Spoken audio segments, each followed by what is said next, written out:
PCL पीछे वाला ligament होता है, अगर ये टूट जाए, ACL टूट जाए जो आगे वाला लिगामेंट, तो इन दोनों लिगामेंट का काम होता है ऊपर वाली हड्डी फीमर और टीबिया को साथ साथ जोड़ के रख। तो PCL टूट जाएगा तो हड्डी पीछे भागेगी। अब जब ये टूटता है ना बेटा, इतना दर्द नहीं होता, चल लेते हैं आदमी, आप भी चल रहे हो, ये भी चल रहे हैं, इनका PCL टूटा हुआ, आपको चलने में कोई तकलीफ नहीं आएगी। क्यों? क्योंकि आपका कार्टिलेज अच्छा है ना, ये कार्टिलेज है ऊपर, ये कार्टिलेज है, देखो फीमर का अच्छा दिख रहा है, ये टीबिया का और ये मेनिस्कस बीच में। अब ये अच्छा है, जब लिगामेंट टूट जाएंगे तो ये हिलेगा पाँव, तो ऐसे करते करते ये घिस जाएगा जी कार्टिलेज, ऐसे खड्डे हो जाएंगे। इस दिन तेरे को बेटा दर्द बैठ जाएगा तगड़ा। क्यों? ये तेरा उखड़ गया, बुढ़ापे जैसा घुटना हो गया। उस दिन अगर तू ऑपरेशन के लिए आएगा तो फिर ये तो ऐसे ही खड्डा रह जाएगा ना, सर्जरी तो हम फिर भी कर देंगे, पर ये जो खड्डे रह जाएंगे वैसे ही रह जाएंगे, खड्डे पड़े, घिस जाएगा ना बेटा घुटना। तो मेनिस्कस में आप जितना वेट करोगे उतना हमें लंबा टाइम लगेगा ठीक होने में।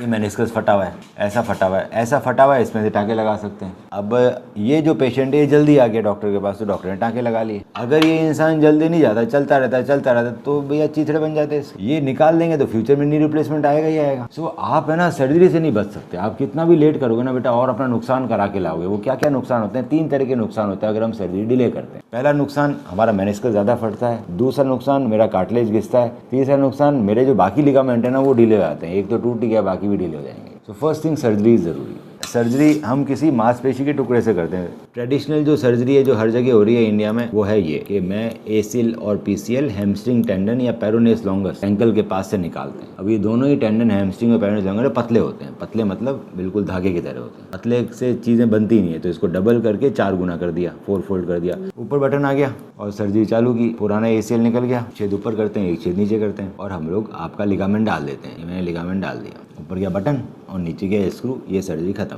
अब ये 1.5 महीने चिपकने में लगाएगा, तो 1.5 महीने से कंप्लीट ड्रेस, पैर सीधा रहेगा, बेंड नहीं होगा, जमीन पे पैर नहीं रख पाओगे, तो 1.5 महीने खराब होगा आप लोगों का। इसको मजबूत होने में 6 महीने लगेंगे। ये मजबूत तभी होगा जब हम रिहैब करेंगे। 6 महीने लगेंगे मजबूत होने में, तो 6 महीने में रनिंग आएगी। जिस दिन रनिंग आएगी उस दिन आपका चालू होगा लेट रिहैब, जिसमें अलग अलग ड्रिल्स आएगी, एजिलिटी ट्रेनिंग पूरा करेंगे, तब जाके इसके अंदर नर्व एंडिंग होगी। नर्व एंडिंग होने के बाद ही ये मजबूत होता है, पहले मजबूत ही नहीं होता। मजबूत होते तो लग गया 9 से महीने से 1 साल तक। इस बीच में कल को गिर गए तो ये टूट गया। सो इस सर्जरी में भी काफ़ी डेवलपमेंट आया। डेवलपमेंट ये है कि सबसे पहले अगर मुझे मजबूत ACL और PCL चाहिए, सो या तो हम बनाएंगे क्वाड्रिसेप्स से या हम बनाएंगे पटेला से। इन दोनों का ACL PCL ज़्यादा मजबूत है, ज़्यादा मोटा है, ज़िंदगी भर चलेगा। क्वाड्रिसेप्स टेंडन निकालने के लिए अगर आप दूरबीन से निकालना चाहते हो तो ये खोलना पड़ेगा। ये नहीं खोलोगे तो इतना बड़ा चीरा लगेगा क्वाड्रिसेप्स में, तो ओपन सर्जरी जैसी हो जाती है। सो हम क्वाड प्रो लेते हैं, पर ये एक ही निकलेगा, ये डबल ट्रिपल करने की जरूरत नहीं है, मोटा थिक। और दूसरा, इसमें बटन अलग तरह के हैं। इसके जो बटन का नाम है क्वाड्रिसेप्स के, वो है फाइबरटेक। तो सबसे इंपॉर्टेंट है कि हम टेंडन बना किससे रहे।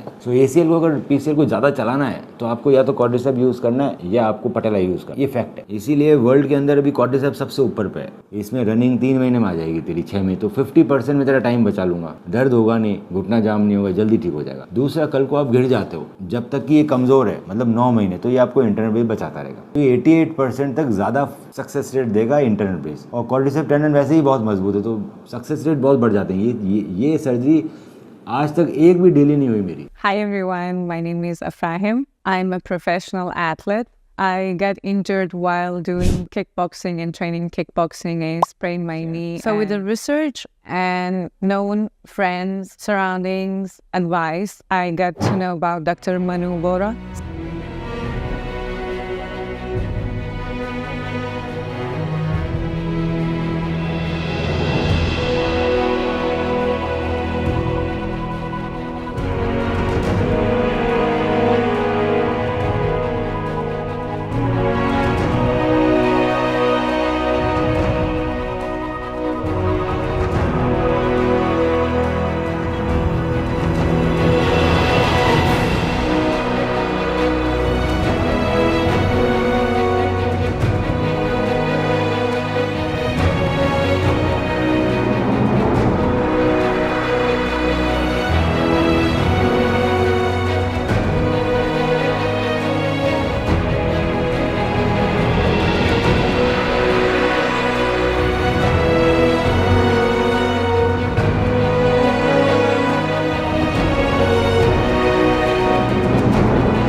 Thanks to you, thanks for your center, thanks to Dr. Manu Bora. I really appreciate his work and he already is my hero.